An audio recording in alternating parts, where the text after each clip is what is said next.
ketika kita masuk ke organisasi itu kita pasti belajar lah yang namanya soal konsep ketaatan terhadap pemimpin. أعوذ بالله من الشيطان الرجيم بسم الله الرحمن الرحيم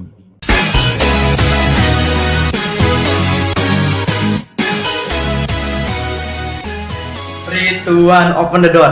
Ya, assalamualaikum warahmatullahi wabarakatuh. Merdeka. Kembali lagi di podcast Toleransi Perdamaian, di mana kita selalu mengundang tamu-tamu spesial dari kalangan santri, organisasi, olahragawan, dan lain-lain untuk membincang, membahas isu-isu maupun mengulas bintang tamu ini perjalanan hidupnya. Ya, kali ini kita kedatangan tamu yang sangat spesial dari seorang yang memperjuangkan hari-hari belajar di masyarakat, namun dia tetap di Al-Zaitun, yaitu pejuang volunteer pada Almerodan. Say hello, Odan. Halo. Gini Dan, sebelum kita masuk ke dalam topik lebih dalam, dari tim udah menyiapkan air yang sangat menyehatkan bagi kita. Boleh diminum dulu Dan, gratis kok. Cie. Biasa beli kan di toko. Luar biasa. Sungguh menyegarkan, bener nggak? Yes. Gimana? Main memang air yang top dari kalangan air lain. Yoi. Beda sama air kemasan lainnya ya. Odan. Di sini kita mau mengenal Odan lebih dalam ya, tepatnya. Coba dong Dan, kenalin diri Odan dulu. Mulai dari nama, bin, hobi, cita-cita, atau mungkin hal-hal lainnya yang Odan mau sampaikan. Silakan. Oke, baik. Ya, perkenalkan nama saya Almerodan, anak dari Bapak Budi. Biasa ada panggil oleh teman-teman saya Odan, atau nama panggilan lain adalah Almer. ya Almer dan namanya. Bukan sayang kan? Bukan dong. Hobi saya untuk banyak sih, kalau kita bicara hobi banyak banget. Baca buku, main basket, berenang, ya pokoknya banyak lah. Tapi yang paling utama sih, yang paling saya suka itu dengar musik. Dengar musik. Ya, musik. Cita-cita saya itu ingin menjadi duta besar di angkatan apa? Duta besar angkatan Ventural atau Zenitral? Kalau saat ini saya duta besar duta besar admiral di bagian bahasa. Seperti itu. Berawal dari duta besar dari bagian bahasa di angkatan admiral. Iya, dan seterusnya ke duta besar yang paling tinggi yaitu di Amerika. Ya nggak? Odan. Ya. Odan ini boleh dong ceritain semasa MI Odan pas semenjak masih di luar, pas belum di sekolah di Al-Zaitun, kayak gimana aja sih Dan? SD. Saya itu masuk SD waktu umur 6 tahun. 6 tahun. 6 tahun. Iya, 6 tahun. Sama. Saya bersekolah di SDN Cirende 1, Tangerang Selatan. Nah, Deket dong. di dekat Pondok Cabe. Iya, Pondok Cabe yang kata ada apa? Lapangan terbang. Iya, lapangan terbang. Saya kira dulu itu bandara. Ya dulu bandara, cuman sekarang udah ya berjalan waktu ada sedikit bergejolak lah di daerah sana. Nah, kesan pertama waktu SD itu nggak ada kesan. Maksudnya kayak ketika saya masuk, ya nggak terlalu yang membentuk saya itu ketika waktu masa kelas 3 dan kelas 4. Waktu masa kelas 2 itu saya masih kalangan orang rajin lah, kalangan orang yang masih mau belajar gitu. Dulu waktu kelas 1 saya ranking pertama, kelas 2 masih ranking, nah kelas 3, 4, 5, 6 itu udah mulai turun gara-gara faktor temen lah, ya pokoknya lain-lain banyak. Tapi yang paling parah sih faktor main game. Itu paling parah. Wajar sih, masih kecil. Iya.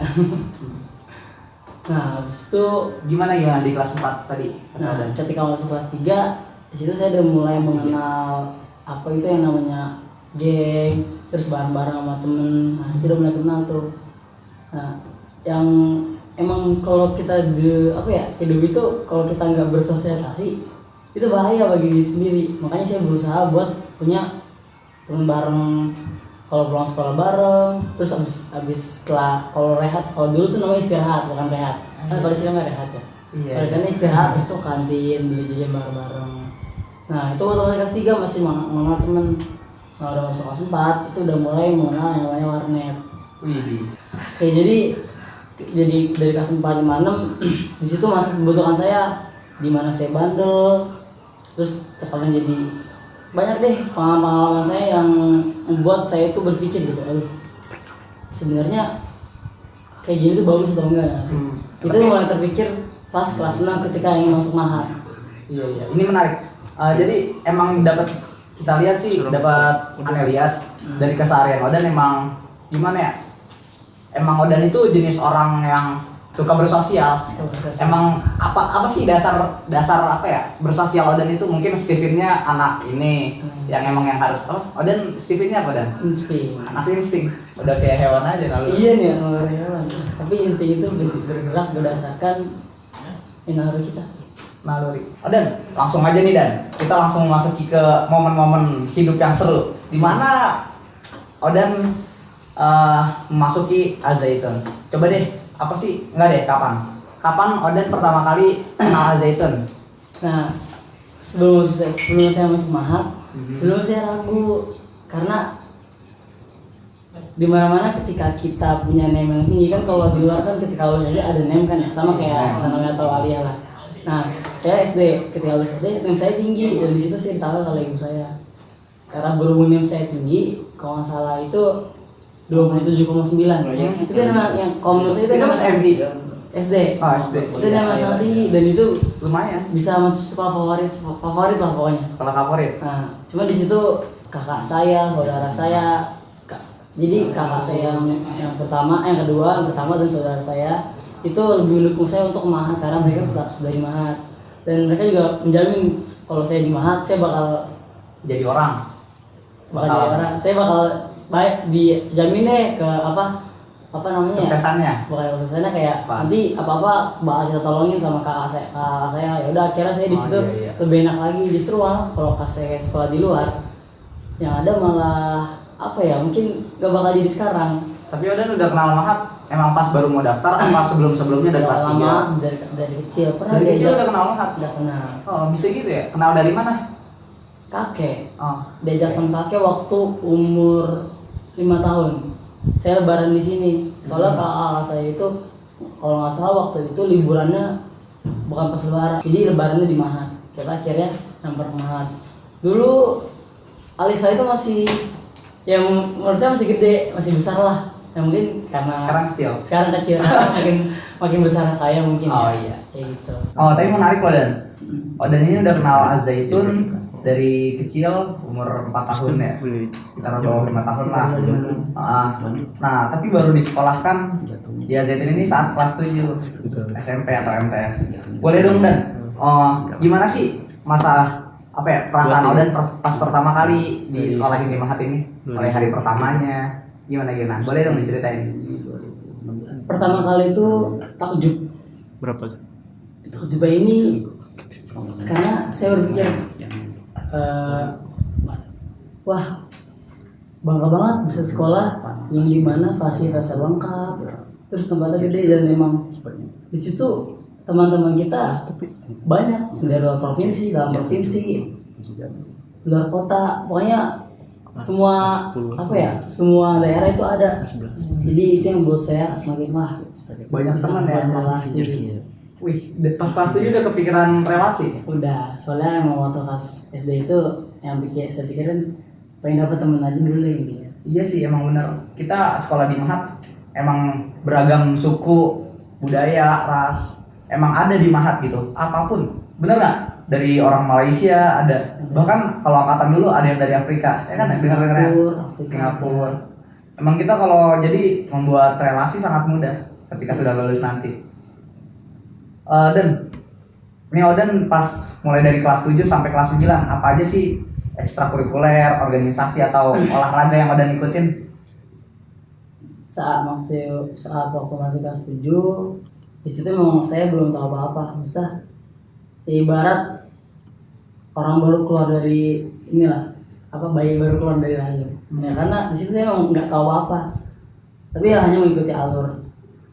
Waktu pertama kali saya masih mengikuti abang saya angkatan Pasifik itu Bang Roja. Saya mengikuti dia aja. Kalau ada apa-apa minta ke dia, kalau ada masalah minta dia. Nah, lama kelamaan di situ saya kayak udahlah jangan terlalu bergantung, kita coba aja dulu gerak.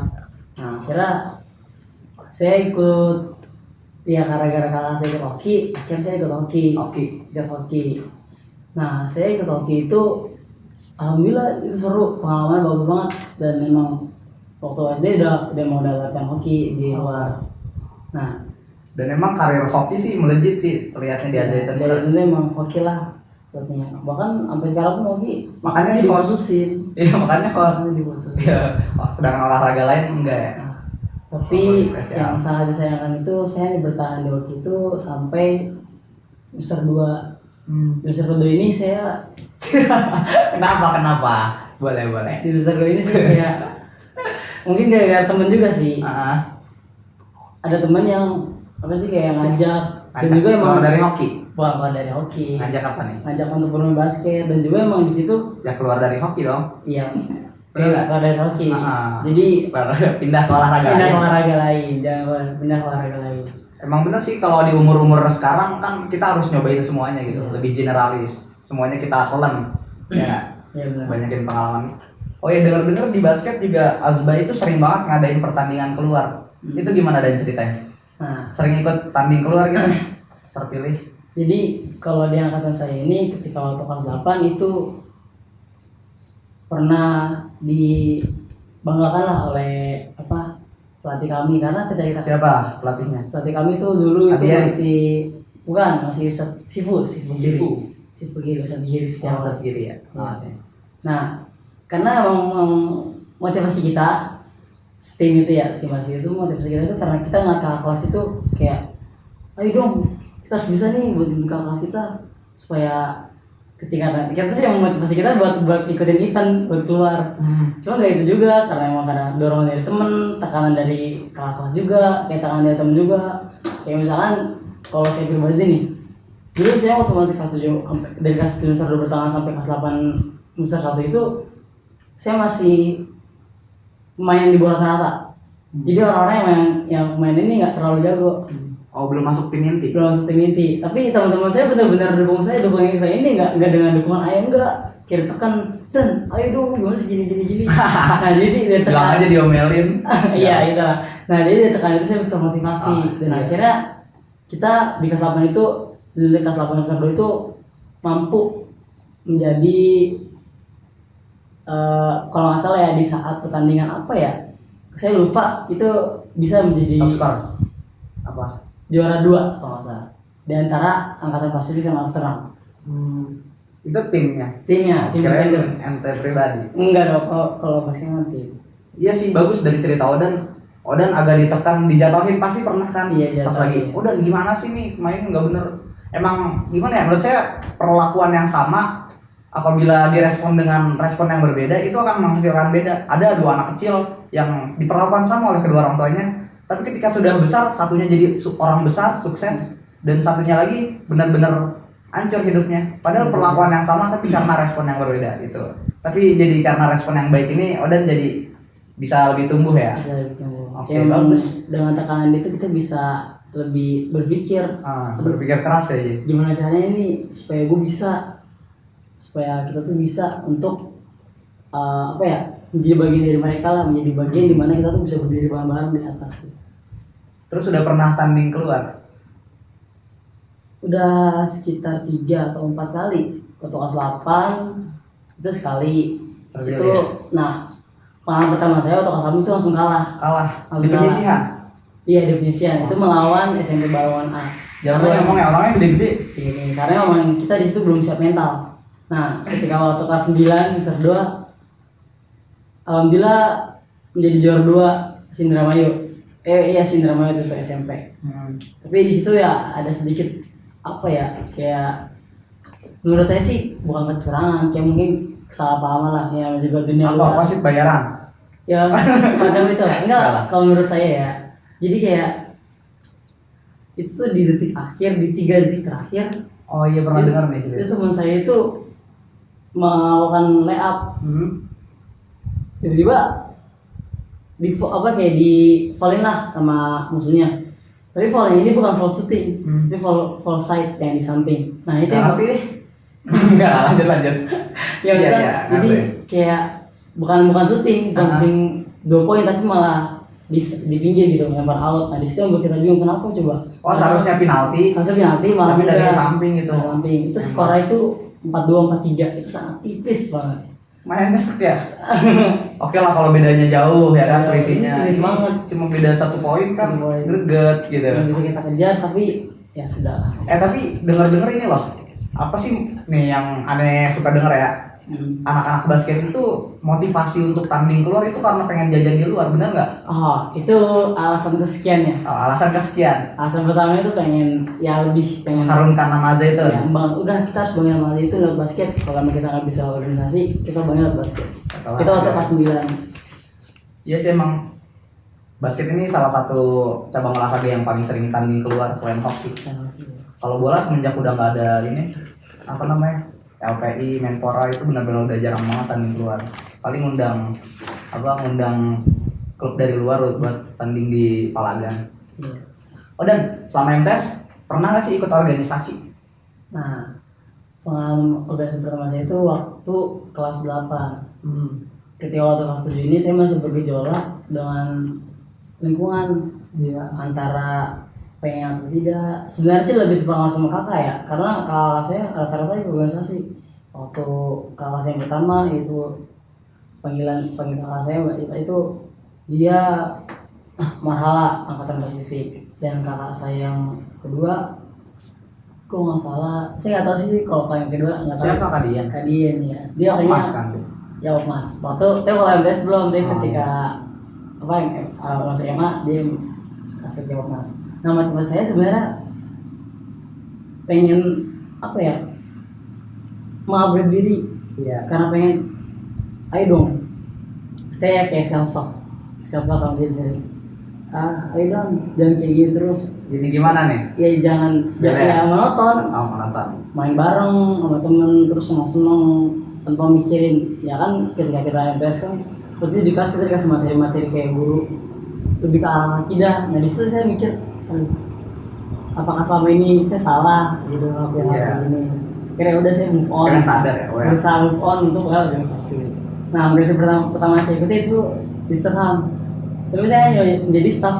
Itu saya menjadi staff. Tapi Kerjanya ngapain aja tuh di Sterham?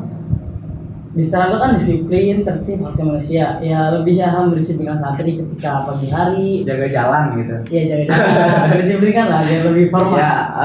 Santri. Terus penertiban itu saat pulang sekolah atau masa di rumah makan itu pernah. Nah kalau untuk hak asasi manusia, karena kita MTS, jadi ketika MTS ada masalah, kita hanya menjadi perantara antara kementerian di Sterham yang paling atas, yaitu organisasi pelajar. Mas. Jadi kita melaporkan bahwasanya ada santri yang bermasalah lah, atau ada santri yang memang santri yang kayak nggak nyaman. Jadi kita perantara melaporkan ke Kemenham, Kopmas kalau nggak salah itu jadwal atau pasti saya lupa. Iya. Nah itu pengalaman pertama saya organisasi.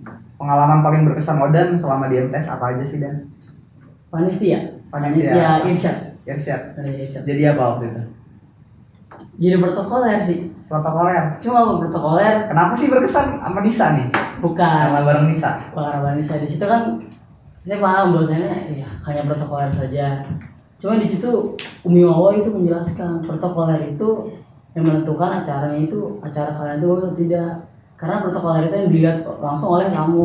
Nah di situ yang yang tahu nempatin posisi mereka duduk. Jadi yang ketika tahu masuk, yang mereka pertama kali protokoler itu kalau protokoler jelek pasti kesan ke Kesan pertama acaranya itu buruk, iya. jelek. Makanya kita berusaha berbuat semaksimal mungkin supaya ketika saya lewat nanti itu melihat angkatan saya itu bagus. Angkatan Mentek. Angkatan saya juga. Iya, angkatan defender. Alah canda. Jadi protokoler itu paling berkesan. Baru berkesan. Nggak ada gitu pengalaman pribadi yang berkesan selain di acara-acara. Kalau pengalaman pribadi itu ya kalau untuk semasa MTS yang benar-benar bentuk saya itu dari basket, karena dari basket itu juga kayak kalau di lingkungan pertemanan itu kita kayak lebih belajar solidaritas. Jadi ketika kita kayak punya sesuatu yang kita harus bagi-bagi. Di situ kan ya kalau saya sih lebih banyak belajar ketika itu di basket. Nah baru ketika masuk MA saya mulai mengikuti organisasi. Oke. Jadi seperti itu. Masuk MA, organisasi pertama kali yang Odan ikutin apa nih di MA? Kalau waktu kelas 10 kan itu kita masih binaya ya. Hmm. Nah ketika waktu kelas 11 itu Binaya. terpadu. Binaya terpadu. Better ya maksudnya. Ya better. Jadi apa Odan Di di situ Better? saya ditunjuk oleh ketua binaya Arifatan. Arifatan. jadi humas. Humas. Hubungan masyarakat.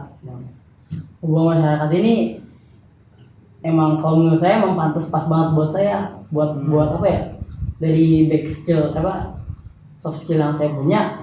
Suka bersosial. Iya, suka bersosial, terus ramah, terus Ramah apaan? Enggak lah.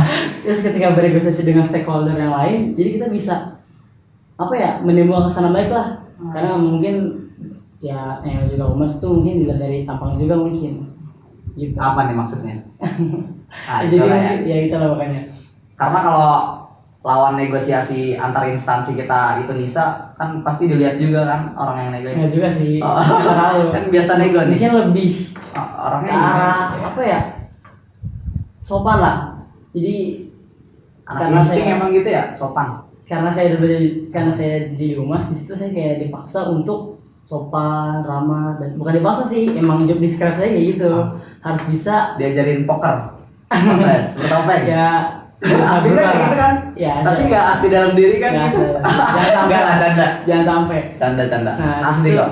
saya berusaha buat membaca keadaan ketika lagi bersosial, ketika lagi bernegosiasi dengan mudabir, guru-guru, dan ya pokoknya semua instansi yang pengen saya lobby.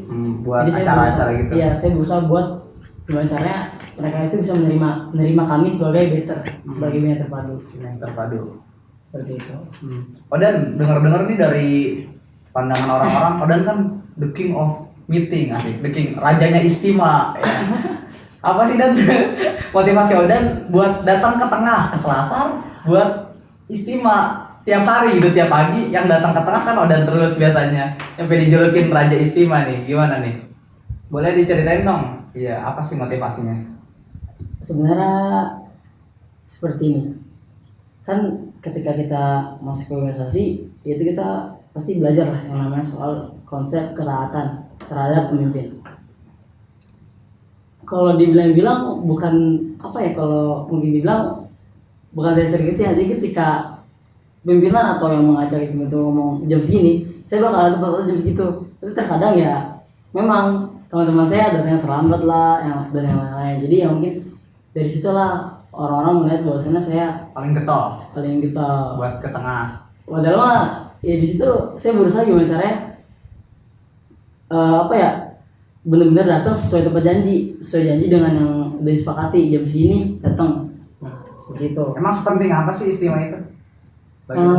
Yang namanya istimewa itu bukan penting, tapi apa yang membuat istimewa itu penting ya karena informasi, komunikasi, koordinasi itu sangat penting. Kayak contoh seperti ini, misalnya biro sebagai pimpinan punya wakil, nah biro memerintah kepada anggota, kepada mungkin humas lah, yang berhubungan dengan humas. Biro memberitahu ke humas bahwasanya tolong kasih tahu ke semua angkatan defender bahwasanya ada informasi A, B, C, D. Nah ketika humas ini bakal mikir gimana caranya informasi ini saya sampaikan dalam satu waktu dan semuanya paham. Nah itu Istimewa lah solusinya. Itu lebih istimewa. Nggak mungkin dong dia bakal ke kamar-kamar datang yang nguras tenaga. Ya kalau dipikir secara logika ya aneh. Iya. Itu kayak kesannya kayak ini orang ngapain sih keliling-keliling asal gini. Nah itulah Harus ada waktu yang tepat sih. sudah tempat untuk memberi informasi yang menurut kita penting. Jadi berarti pandangan orang-orang Kodan bahwa Odan rajanya istimewa ini itu bisa dibantah dong. Karena untuk memuluskan acara itu nggak mudah, benar nggak? Iya benar. Untuk menjalankan program harus ada koordinasi yang bagus antara di organisasi itu biar semuanya paham, benar? Jadi salah nih, raja istimewa salah nih. Bukan salah sih sebenarnya kalau di Mahat ini ya. Di Mahat ini terkenal dengan apa namanya? Kayak api gitu. Apa nih? Menyulut. Jadi ketika satu orang menilai A, orang lain mengikuti, Oh, iya. hanya mengikuti saja. Dia kayak nggak tahu kenapa saya bisa bilang seperti itu, Iya. hanya ikut-ikutan saja. Dan juga ya saya sih nggak terlalu peduli. Cuma ngeliat dari luarnya Cuma aja. dari luar aja. Udah nih tiap hari dari jam 6 udah ke tengah aja ya kan, ke tengah Mulai Selasa. jam 6.30. Iya Pak. Ya. Jam 6 belum mulai. Enggak, tapi saya heran Pak, ini jujur nih dari saya ya. Kenapa kan di organisasi itu ada Nisa, ada nggak, maksudnya ada Rijal. Kenapa nggak ngomong ke satu orang aja? Oke nih Nisa, ke wakil humas NT ngomong, kenapa nih? Nih ntar ada ini tolong sampaikan ke anggota yang Nisa. Nah sedangkan NT kumpulin yang Rijal aja. Apa mungkin Odan mau ngelakuin konsep yang kayak gitu, sistem kayak gitu, apa karena ada modus ketemu Nisa nih? Gimana ya? Kalau hal seperti ini tuh jadi gini. Ketemu siapa Yang dan? namanya penyampaian itu pasti orientasi beda-beda. Semisal nih, oke deh kalau wakil saya itu dengar langsung dari ketuanya langsung, jadi dia paham alur bicara kemana. Kalau secara buru-buru A B C D terus saya kasih tau gini yang ada malah informasi yang penting itu justru malah nggak ditangkap sama mereka, dan akhirnya agar lebih efisien, agar lebih apa ya, lebih faktual juga, lebih benar-benar tepat gitu. Saya beritahu dulu ke wakil saya dan wakil saya paham. Nah, di situ baru kita ngobrol bareng-bareng untuk mengorientasikan apa yang disampaikan oleh pimpinan. Jadi seperti itu. Karena kalau disampaikan dari mulut ke mulut yang berbeda itu mungkin nyampainya juga bakal beda. Beda. Ya. Karena anggotanya. apa ya, omongan orang tuh pasti ada yang ditambahin kah, ada yang dikurangin kah, ada yang malah nggak jelas arahnya kemana, jadi bingung. Nah, dengan satu pikiran kita sampaikan. Nah, itu yang bisa menentukan informasi itu bisa sampai ke semuanya. Iya. Jadi bisa masuk akal sih kalau emang Odan itu ke tengah, ke Selasar Tengah bukan cuma karena modus, ya, karena kepentingan. Emang ada modus sih. Iya, karena organisasi. Bagus sih Dan. Nih Dan, langsung aja Dan, kita udah jam 21.45 nih. Aduh, udah malam. Iya, belum tidur kita. Besok kita mau kerja, asik. Volunteer. Kita lagi show ini kita lagi show di mana santri sedang berlibur di masyarakat, belajar di masyarakat. Kita nggak pulang, asik. Cie. Dan langsung aja Dan. Langsung aja kita close nih. Satu pertanyaan terakhir. Coba dong Dan, apa sih prinsip Odan dalam menjalani hidup ini? Prinsip yang selalu Odan pegang teguh. Prinsip yang selalu saya pegang teguh yaitu innallaha ma'as sabirin. Masih. Entah kenapa hanya hal itu yang terus saya bayangin. Allah selalu bersama orang yang sabar. Jadi ya ketika saya bangun di situ, ketika ada orang yang jatuhin saya, ketika ada orang yang Memang banyak Dan yang jatuhin. pasti ada lah. Ngejatuhin itu makanya kalau kita kayak lebih apa ya? Harga diri misalnya. Ya seperti itulah. Ketika ada orang jatuh kita, ya saya udah siap dengan seperti itu. Nggak perlu lagi kayak terpuruk, pikiran, sedih, gimana caranya gini. Saya cukup oh ya udah, oh gitu. Berarti saya harus berubah, meningkatkan dan yang lain-lain. Enggak, justru malah kayak udah, gua nggak mau lagi kayak gini. Kayak berarti ya Langsung ngedown. Langsung ngedown sih nggak? Ya saya untuk berusaha nggak seperti itu. Oke. Sama lebih apa ya, yakin dengan hal bahwasannya semua tuh bisa, semua hal yang kita impikan dan itu bisa dengan cara ya lewat perantara Allah. Kan Allah itu kan segala-galanya, maha pemberinya apa semuanya. Oke. Jadi seperti itu. Jadi menurut Odan gini nih, bisa saya simpulkan, apapun yang dikatakan orang lain, hujatan, hinaan, cacian, atau dalam bentuk fisik, itu perlakuan mereka semua nggak akan berpengaruh terhadap masa depan kita, ya kan? Masa depan kita yang menentukan. Nggak ada pengaruh sedikit pun dari orang lain untuk masa depan kita, untuk kesuksesan kita khususnya. Ya, oke. Mungkin itu aja. Terima kasih banyak Odan atas waktu yang sangat berharganya. Maaf ya Dan udah ngambil waktu, udah bilang the king of istimewa lah. Tapi itu mungkin yang akan menjernihkan pikiran para penonton dan mengklarifikasi persoalan tersebut selama ini. Ya, oke Dan. Boleh minum lagi sekali lagi. Ya capek ya ngobrol-ngobrol gini dong udah. Masya Allah. Semoga dengan minum ini besok kita kerja makin kuat. Iya, nyangkul.